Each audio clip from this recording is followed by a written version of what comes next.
ఎన్నికల ప్రక్రియలో అనుమానాల్ని నివృత్తి చేయాల్సిన బాధ్యత ఈసీపై ఉందన్నారు మాజీ మంత్రి మేరుగ నాగార్జున. తన కౌంటర్ ఇచ్చారు ఎమ్మెల్యే విష్ణుకుమార్ రాజు.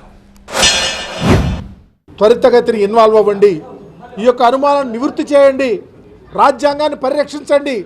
అబోధ కల్పనలో మరి ఏం జరిగిందో చెప్పాల్సిన బాధ్యత మీ మీద ఉంది. కాబట్టి తక్షణమే ఆంధ్రప్రదేశ్ ఉన్న ప్రజానీకానికి రాజ్యాంగ వ్యవస్థలను కాపాడే విధంగా ఉన్నటువంటి మీరు సరియైన సమాధానం, సరియైన సమయం త్వరితగతిని చెప్పాలని చెప్పడం జరిగింది.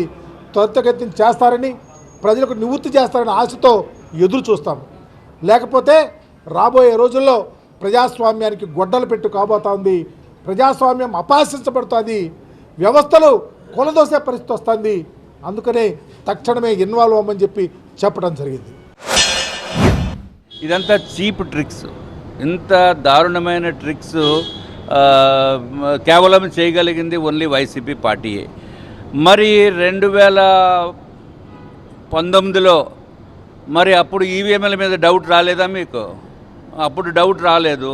అప్పుడు మాత్రం మెజారిటీ బ్రహ్మాండంగా వచ్చింది కాబట్టి చాలా బాగా పనిచేసింది ఈవీఎంలు. ఇప్పుడు వీళ్ళకి ప్రజలు ఓట్లు వేయలేదు కాబట్టి ఈవీఎంల మీద డౌటు, లేకపోతే ప్రక్రియ మీద డౌటు, అంటే ప్రజల మీదే డౌట్ వీళ్ళకి. First point. సో ప్రజల అభిప్రాయాల్ని కూడా తప్పు పడుతున్న చెత్త పని ఇది. ఈరోజు వైఎస్ఆర్సీపీ ప్రభుత్వంలో పోయిన తర్వాత నేతలు ఏమి చేయాలో తెలియక, బుర్ర పనిచేయక ఈ విధంగా చేస్తున్నారు.